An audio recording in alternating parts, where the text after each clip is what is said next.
E-prasmu nedēļa šogad jau 3. gadu notiek visā Eiropā, un šīs nedēļas mērķis ir runāt un diskutēt par to, ko šīs digitālās prasmes, strādāt ar datoru, meklēt informāciju internetā, izmantot dažādas pakalpojumus, ko tas mums dod. Šīs nedēļas laikā notiek dažādi pasākumi, kuru mērķis ir tiem, kas jau māk strādāt ar datoru, dot jaunu zināšanas, un tos, kuri nekad nav vēl strādājuši ar datoru, uzdrošināt pirmo reizi, veikt šo pirmo klikšķi un meklēt šo informāciju un darīt citas ļoti daudz labas lietas. Šī gada e-prasmu nedēļā galvenās tēmas ir, pirmkārt, tā ir IKT karjera jauniešiem. Pēc Eiropas datiem 2015. gads būs tas gads, kad mums visā Eiropā pietrūks vairāk kā 700 000 IKT speciālisti. Speciālisti, kas ir gatavi strādāt informāciju un komunikāciju tehnoloģiju nozarē.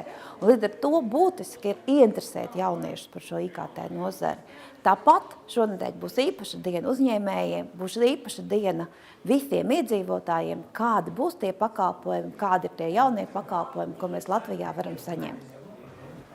Šogad e-prasmu nedēļa notiek 104 novados un Latvijas pilsētās. E-prasmu nedēļa notiek gandrīz visā Latvijā.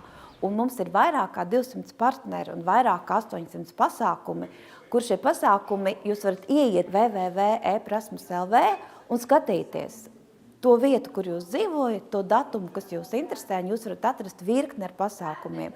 Tur ir gan pasākumi par bērnu drošību internetā, piemēram, kā Vinnijas pulks apmaldījās internetā, tur ir pasākumi uzņēmējiem, tur ir pasākumi senioriem, visām iespējamām vecuma grupām ir savi pasākumi, un viņi notiek gan bibliotekās, gan skolās, gan biznesa organizācijās, gan valsts iestādēs, visur, gan bankās. Tā kā esiet laipni aicināti visos mūsu 800 pasākumos.